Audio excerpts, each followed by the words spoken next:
Welcome back to the sweatshop, boys and girls. Today we're working on this 2010 Volkswagen Jetta TDI. What we're doing on the Jetta, boys and girls, is we are replacing the rear brakes. What we're going to be replacing specifically is the pads and rotors. Now, I did think I was going to have to do the handbrake cables and be showing you guys that in this video as well, but luckily for me, someone didn't do their job properly at some point and I corrected their mistake. So what I will show you exactly is what I did and how you can do the same thing if you have the same issue. Now, besides correcting the issue, the first thing you want to determine is, of course, what kind of rotors you should get and pads. I like to get first line stuff. The reason being is because you end up with less headaches later on. You don't necessarily need to get the world's best quality rotors, but make sure that they are coated at the very least. That way they don't rust up when you breathe on them. As for pads, if you want them to last and give you a relatively good lifespan as well as performance, well, get some decent pads. At least get some pads that come with the hardware. Just makes your life a little bit easier. Of course, that being said, before we get started with today's video, do me a favor and hit that subscribe button as well as the notification bell so you never miss any of my new videos. Now let's get started with this thing. If you're going to be doing this in the driveway, make sure you employ the use of jack stands so you don't end up as a pancake underneath the vehicle. Luckily for me, I have a hoist because Lord knows I'm way too out of shape and too fragile to crawl underneath a car and use a jack anymore. Never mind. The next step would usually be to take your wheels off, but I want to show you how you can diagnose your issue potentially. If you spin your wheel and it doesn't make any noise, most times everything is good. Of course, it shouldn't bind up. Sometimes there will be a little bit of friction. Fortunately, I solved that issue. That was one of the issues that we were having, and that's the issue that I corrected. Essentially, when I was spinning this thing before, it would bind up. It was not fully releasing, and I thought that the cables were seized because the one side was in the pulled position while the other side wasn't. But when I agitated the other side, it also seemed to be stiff, and I thought to myself, well, looks like it's got bad cables. Fortunately for me, it was just out of adjustment because the person, whoever had touched it, tightened the hell out of it for whatever reason. I don't know. Now, that being said, what you need to do whenever looking at your own brakes, if you have noises like this, most likely you have pads that are completely worn through. So, of course, you'll be attempting this. Hopefully that clears up whether you'll need pads or not. The second thing you want to do is obviously look at the condition of the rotor to determine how rusted to crap it is. In this case, it's not completely terrible, but it is definitely something that you want to change and not keep along with your new pads. That being said, let's go ahead and fire these wheels off. I'm going to be showing you the work on the other side. The reason why I brought you to this side is two reasons. This thing's probably going to be seized in place, and the second reason is because this is where the noise is. Usually, if someone implements the use of anti-seize, the wheel should pop off relatively easy, and I should be holding this thing right now. Of course, that's not going to happen. Let's give it a go though.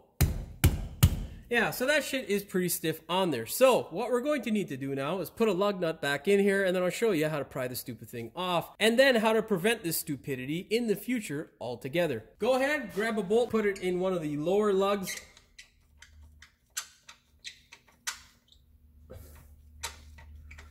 Thread it in a bit, and then go ahead and get the largest pry bar in your arsenal. Grab your long pry bar, stick it in between the wheel here and this bolt or this one here. Doesn't really make a difference. And then pry it off gently. Now you don't want to make sure, obviously, you don't damage the rim. So don't go crazy and just, don't damage the rim. Keep in mind, this is a 56-inch pry bar. Now we've got the thing to move. Spin it around 180 degrees and do the same thing. There we go. All right. Yeah, see, you don't want to do that on the side of the road if you have a flat tire because someone was a moron. Anyhow, that being said, let's go ahead and pull the wheel off, and then I'll show you what a normal wheel should come off like. Now, I'm sure if you've taken your wheels off your Volkswagen, you'll know there are no studs and you got to support this thing. So make sure you grab hold of the wheel, remove the bolt, and then before you pull the wheel off of the hub, make sure you grab it with both hands so you can control this stupid thing. And then you can yank it off. This here is specifically why I tell people to put anti-seize. I can guarantee you when I go to get this rotor off, I'm going to have to beat it like it owes me money, unfortunately, because the person who put these brakes on, I don't know what they were thinking, but they weren't really using their brains. Anyhow, you can also see that the hub here is quite heavily rotted, which means I'm going to have to spend quite a bit of time grinding that crap flat so that we can put our new rotor on there without potentially having a vibration. And as you guys would have seen on the other side, the rotor on this side is what is grinding. Let's go show you what a normal wheel removal process looks like. Now, grab the wheel. Make sure you push the wheel into the hub. Get rid of the bolt and the gun. And now, grab your wheel. There we go.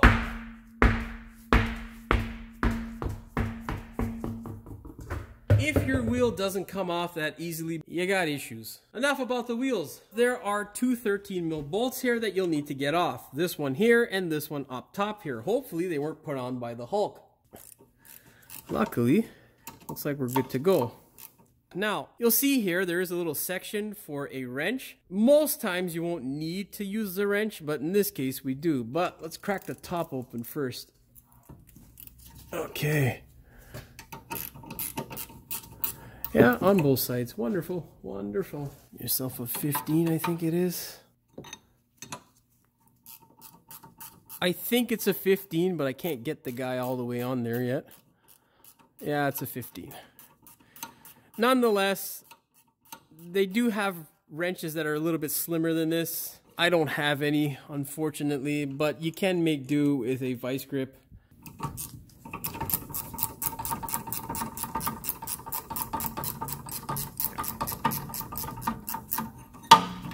There we go. Now, get yourself a flat screwdriver and gently pry the caliper forward. You're just trying to pull a little bit of pressure off of the piston in case there is any. These ones here are a little bit different. They are a piston that is on a track for the handbrake so that you can actually apply the handbrake. So don't go crazy and try to push the thing in. You're just trying to take up whatever slack may be there, if any. And then just slowly work the caliper off. Now, you're okay to leave your caliper sitting like this. You got your handbrake as well as your hose that's holding it, and these are relatively light because they're aluminum. So what you want to do, of course, if they're steel, because some of these stupid things come with steel, I think the older ones do, just make sure that the hose isn't stretched or stressed too much. Go ahead and try to put these guys out. Yeah, there's a good indication as to how much we're going to cry, which doesn't look to be too much on this side, but the other side doesn't look very good. So let's see. Now you can see on this side here, we have still a considerable amount of pad life left. And the reason this is because whoever adjusted those handbrakes whenever they did the actual brake job, if they did, screwed up. Because now this side is still okay and the other side is completely worn away. So let's go ahead now, we'll get this bracket off. And if you watch my bearing video, if I've posted it by now, you'll know what a pain in the ass it was to get this bracket off. You know, on some of the older Volkswagens, boys and girls, you could just yank this thing right off, which was fucking spectacular. Unfortunately, though, you can't just yank it off on this, and we need to clean up that bracket anyhow. So, what we need to do, because I did the bearing on this side and it's nice and loose, is place a bolt inside so that the rotor doesn't drop off and break my shin or my foot. Make sure that's secure, and now we'll go to the other side. These two bolts here, okay, are what you need to take off in order to remove the bracket. These two bolts generally don't get touched on the first brake service because most mechanics are shysters, for lack of a better term. Unfortunately, that just makes it a real pain in the ass to get them out. Now, they're usually under quite a bit of pressure. So this is the sort of socket that you'll need. This is a triple square 14 socket. And as you can tell, I took it real hard when I purchased this thing because it was quite expensive. I don't recommend getting something cheap even though you may be doing the job once. The reason being is because these things are under a lot of tension, generally because of rust and whatnot, and they're usually rusted to crap. So get a good one because you don't want to apply all kinds of pressure to this thing and then bust your knuckles on anything. It's not fun and you will need a big ratchet. So heed the warning, make sure you get a good socket, and then what you want to do is grab an extension and then try your best to pull these guys out without losing your sanity. I'm gonna try my small Ugga Dugga gun here from DeWalt. Makes 450 foot-pounds of nut-busting torque. We'll see if that's enough. Yeah, no, we're not. I'm gonna give myself a headache. I'm gonna get my pneumatic gun. Ingersoll Rand, baby.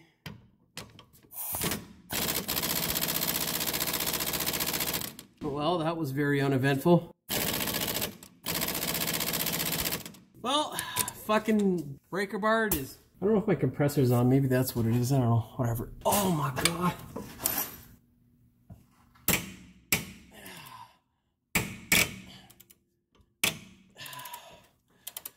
Now, you can see how much pressure I had to put there to get this stupid thing loose. And I recently just put these things back in because I had to change that goddamn bearing. So they're anti-seized. That, boys and girls, shows you how much torque you actually need. So if you get one of those cheap China sockets, you don't want it to cost you your hands. As you can see there, it's anti-seized. And I literally just put those stupid things in last week. So now the other thing I'll tell you, if it hasn't been worked on in quite a while, or you're from the Rust Belt like I am, get the socket in there as far as you can. And then when you think you've got it in all the way, hammer it a bit to ensure that you've got it in all the way. If you strip that goddamn bolt out, good luck. Let's get my snap-on flex socket here and put that into this stupid thing. You know, you'd think they would have the foresight to put this thing in a better position. No, why would we do that? I'll tell you why. Because fuck the mechanic, that's why, right? Fucking idiots. Okay, now I should be able to crank this pile of shit off.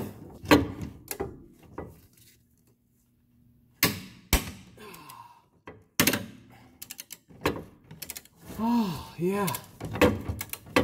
Wonder fucking foul. Now I can get my DeWalt gun and now hold that bracket because it's gonna drop. See? It's not that bad being a mechanic, right?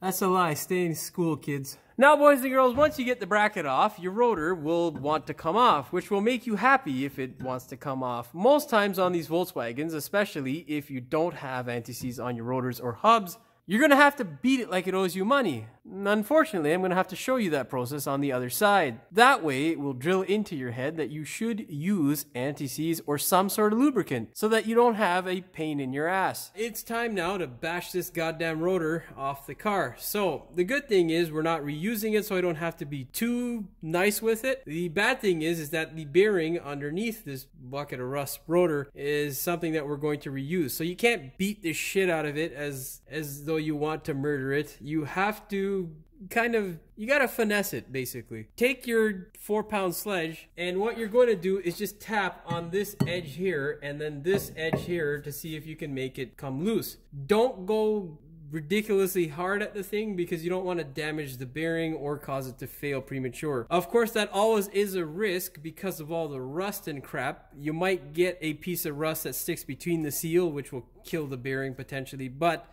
that's a risk you got no choice but to take because you can see how much rust is in between the rotor. Like, that's just flakes of rust. Anyhow, get smashing.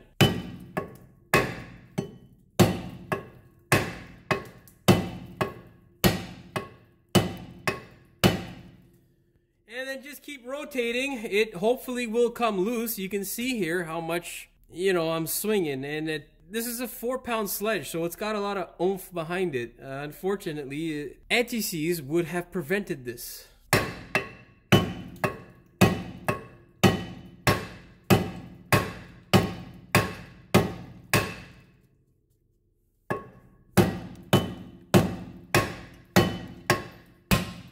There we go. Luckily, I did not have to go and get my heat, which makes life a lot easier because that shit's heavy and my elbows don't work. If you have one that's extremely bad, that is pretty much the last resort. You want to get the heat around here, around this collar here, or around the hat, essentially, of the rotor. that will help with expanding it and that will get it off. But if you give it too much heat, you might wreck the bearing that's inside, and then you're just, well, long story short, if you don't use anti-seize, you're going to be crying one way or another. So use the anti-seize. Of course, once you have calmed down, you can go ahead and remove the 17 mil along with the rotor. Fuck, I don't know how I'm gonna make that shit flat, but this here, boys and girls, is just all rust. Like, I've never seen a hub that's that bad. But yeah, what we need to do now is grind this shit off and make it as flat as possible. That way, when we put our new rotor on, it doesn't go like this. Well, this would be a better shot. It's getting heavy. Okay, so yeah, get your eye protection, ear protection, and face protection so that your lungs don't get filled with all this rust type. Go ahead and get an abrasive disc that is like this. There are two ridges here, one here and here. Do not be overly aggressive. You just want to get rid of the rust. I know it all appears to be rust, but it's not.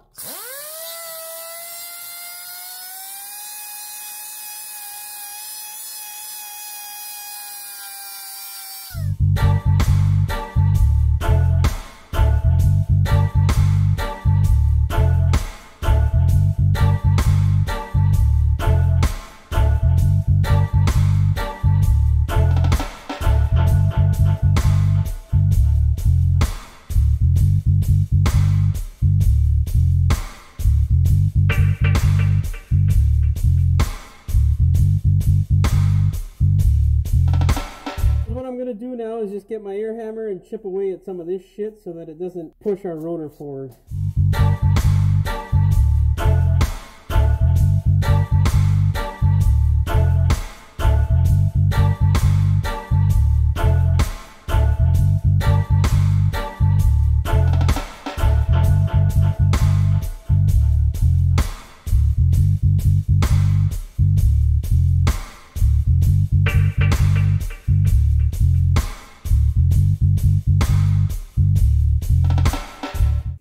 Did you think you were done?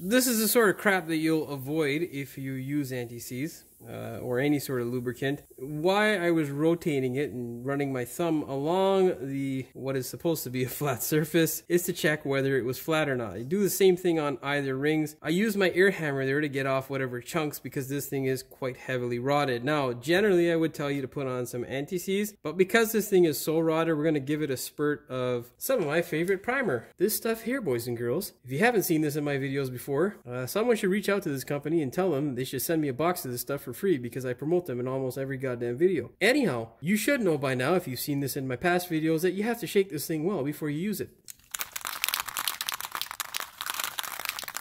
Yep, the right is always the way to go. What you're going to do now is just apply a light layer to the hub. You don't want it to be so thick that it causes any sort of issue with the rotor sitting nice and flat, but you don't want it to be so thin that this thing rots up the next couple of days. So go ahead and give it a nice coat.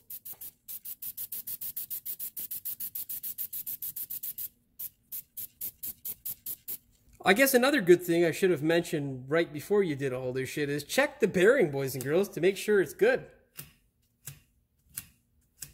This one is good enough. So yeah, we'll take it. We're gonna let that dry and then I'll show you how to retract the calipers on these things, which at 500,000, hopefully it's not a painful task as this was. Very important. What I will do is show you on the other side, but because that's the side I said I was gonna show you on. But anyhow, that's neither here nor there. What's important though, because this side is a better example, is to blow out any of this crud here.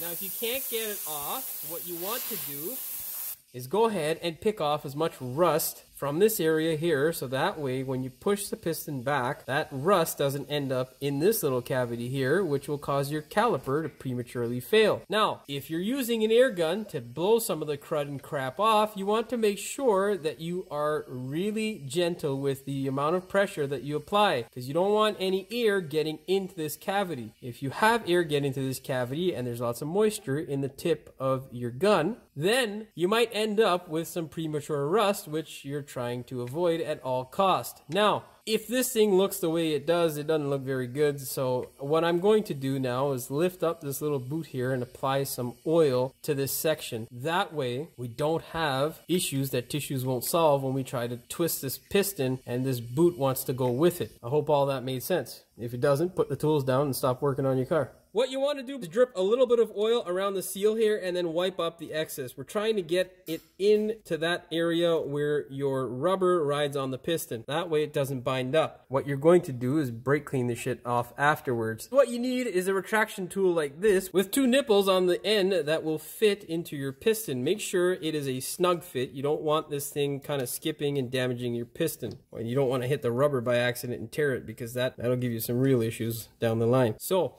apply a little bit of pressure and then with your ratchet, slowly twist the piston.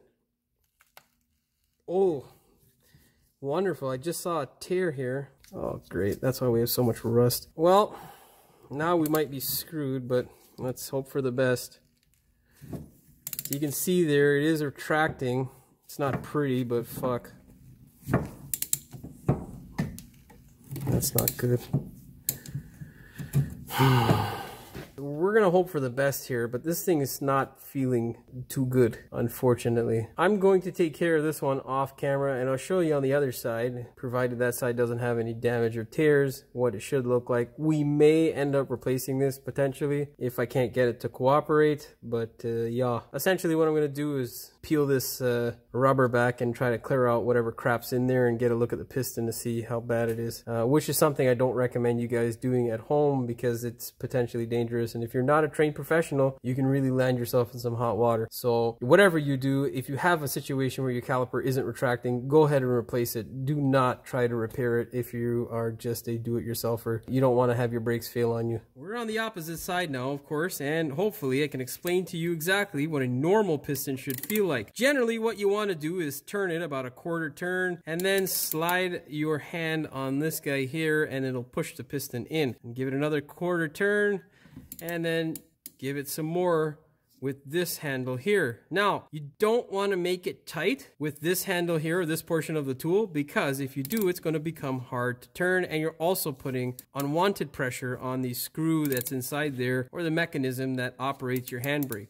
So, nice and gently, and if it starts to get a little snug, back off and use your ratchet.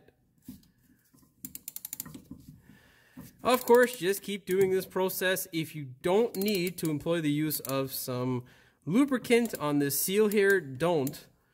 It's only a necessary thing if it looks like the other side where it's all rotted. The second thing you want to do is, if you are using a tool that is slightly overlapping the piston, make sure that it doesn't come into contact with the rubber. You do not want to tear the rubber, because if you do, you will have issues later on, like a seized piston or brakes that don't function very well, which is not fun. So continue the process until you feel it start to get tight or bottom out. Right there, we are done. And then just twist it back a little bit and loosen off your piston. Now, what you need to do is take your eyeballs and look around the circumference of this rubber here. Make sure that there's not an excessive amount of air. If there is, what you're going to need to do is force it in like so, and then use a screwdriver to alleviate the pressure. Take your screwdriver, slip it in there nice and gently, and then just pry up slowly, and you'll feel the air come out of the piston. That's exactly what you should end up with as a result. Now, some pistons will require you, depending on the procedure, to be straight up and down or right to left, depending upon the manufacturer. I don't think it is this way with this one, because they've both bottomed out in different sections. So we are good to go, essentially. Now we can start the process of taking care of our stupid caliper brackets. You can hear the joy in my voice. What I'm going to do here, because it is quite late and I'm quite tired, is I'm going to show you the gist of what it should be on the one side, and then I'm going to show you guys basically what to do with the sliders. Now, what you got to do is, first things first, move your sliders to make sure that you're not going to cry yourself to sleep. Because if these guys don't move, well, it's going to be a much longer day than you bargained for. Second thing you need to do is remove these guys here.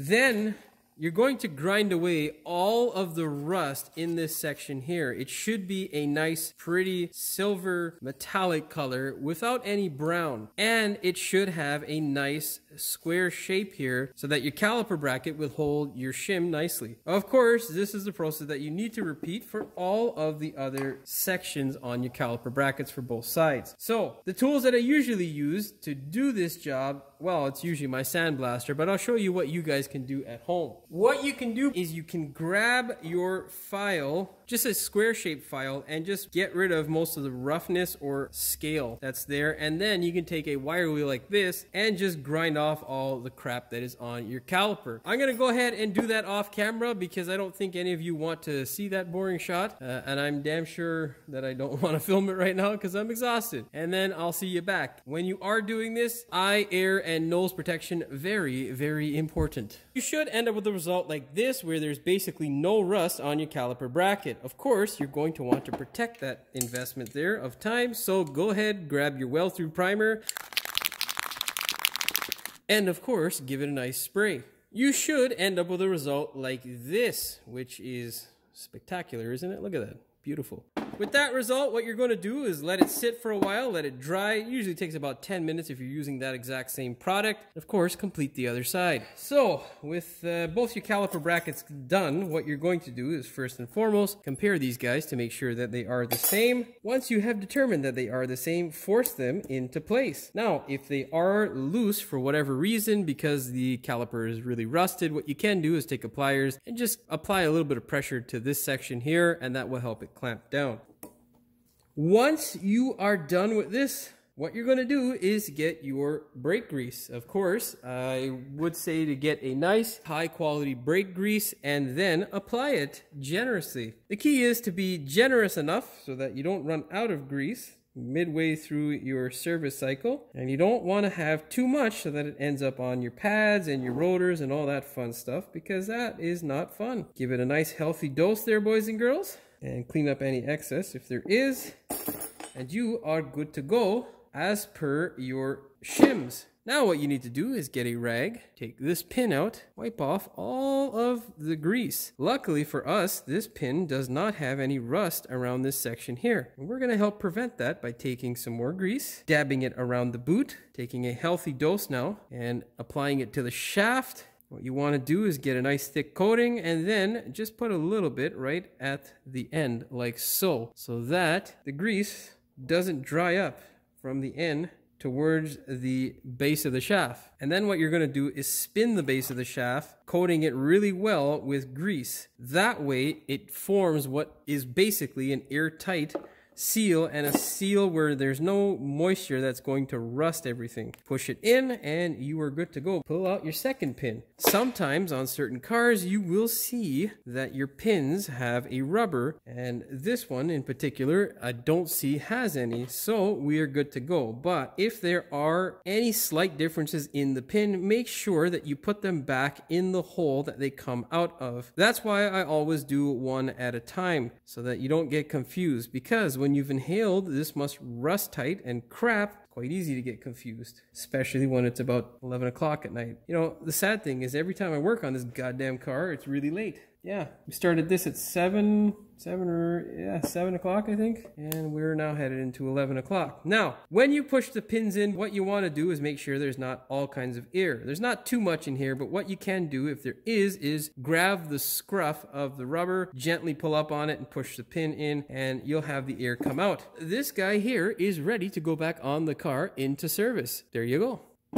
Now I'm going to do the other side and I'll show you how to assemble everything again. The other side caliper had sliders that were quite rusty, so if you end up with the same thing at home, grind the hell out of them with your wire wheel and get rid of all the rust. You should end up with a result like this, a rust free result. Of course, I'm going to brake clean these bastards now and grease the hell out of them. Before you go ahead and put your calipers back in, get rid of all the rust on this crap as well, and then douse them in anti-seize so that you don't end up having issues that tissues won't solve when you try to take these stupid things out the next time around, if you have to. Hopefully you don't. Time has come for us to go ahead and put our rotors on. Of course, as you can see here, I've applied a fresh layer of anti-seize. The reason being is because our rotor that we took off was a rusty pile of crap. Unfortunately, my parts department did not have the Torx bolts that were required to fasten the rotor to the hub, which is not the end of the world, it's just a bit of a pain in the ass. Nonetheless, we don't have to hold the job back in order to get the rotors fastened. All you're going to do if you end up in the same situation is take your 17 mil and run up the lug nuts. Fortunately, on this design, it will not affect anything, so you are good to go. Of course, line up your bolt hole. Line up the bolt hole for the Torx bit, and then you can use your lug nuts to thread these guys in. Of course, compare the size of rotor that you have, because if you've ever worked on Volkswagen, these stupid things have what seem to be hundreds of different sizes for absolutely no goddamn reason. You should have, of course, applied anti-seize to the bolts that hold your caliper. They should, of course, look something like this. It is important also to get it around the washer. That way, when you go to torque this thing, you don't have the bolt jump back at you. I had that the last time I did this stupid thing, and I'll tell you, it's not good for the longevity of your elbows. And mine's are pretty much non-existent anymore, so yeah, whatever. So now what we need to do, boys and girls, grab our caliper bracket, put it into place, and thread those bolts up. What I'm going to show you is basically me trying to place this thing in nicely. Sometimes you got to move your caliper, and there you go. Try not to scratch the rotor or get any of the grease on. And then what you're going to do is just simply thread your bolts in. Now, if you've lubricated them, they should thread all the way up, so you're good to go. I mean, essentially, it is exactly the same process as removing, just the opposite of removing it.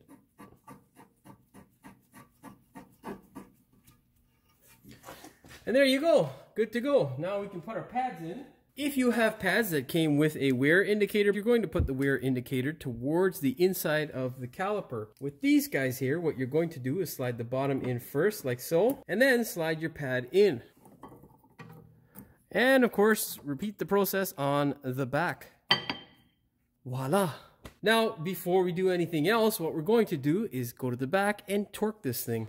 Get ready to abuse your arms. You need to torque these things to 66 foot-pounds or 19 newton meters, and then you have to twist these little bastards an additional 90 degrees. Why it is that way, I don't know. As they have many different rotors, they also have many different torque specs. So make sure if you're not doing a TDI or you have a different diameter disc, mine is a 260 or 256, make sure you get the correct torque spec for your braking system.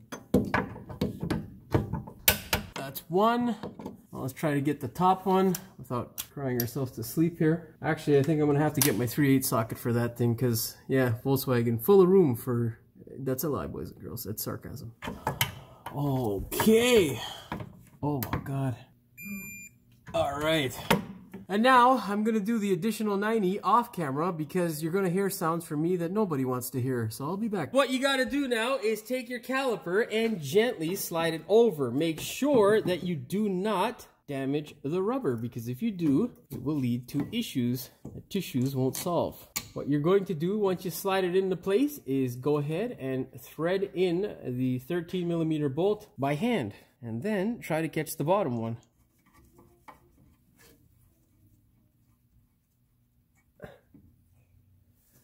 Get that 15mm wrench and then just tighten these bolts up. Don't put your wrench in between the caliper and the slider, because it will get stuck there if it is too big. That gun's tight. Like the rest of the braking setup on a Volkswagen, there isn't much room. Set your torque wrench to 26 foot-pounds or 35 newton meters. Get yourself a crow's foot, 13mm crow's foot that is, and torque. All right, now do the top bolt. And there you go. You are now good to go. You can now go ahead and put your wheel back on the car. Of course, you're gonna douse it with some anti-seize so that you don't have to kick the thing off the car like it owes you money the next time you have to get it off the car. Second thing, if you are missing your Torx bit, it is imperative for mental health that you make sure you line up the bolt holes prior to putting on the wheel, because if you don't, you'll lose your goddamn mind trying to get it to line up with the weight of the wheel in your hands. So yeah, heed the warning.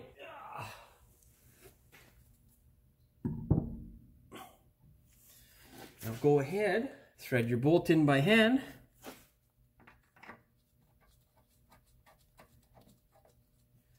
Once you catch the one, you can leave the wheel alone. Grab your gun. Thread them in nice and gently. You should be doing this by hand, but my fingers don't fit in there because I got fat fingers. Be very gentle. You do not want to cross thread them. If you do cross thread them, well, your tear ducts will be sore at some point. Give it a spin to make sure you didn't screw anything up.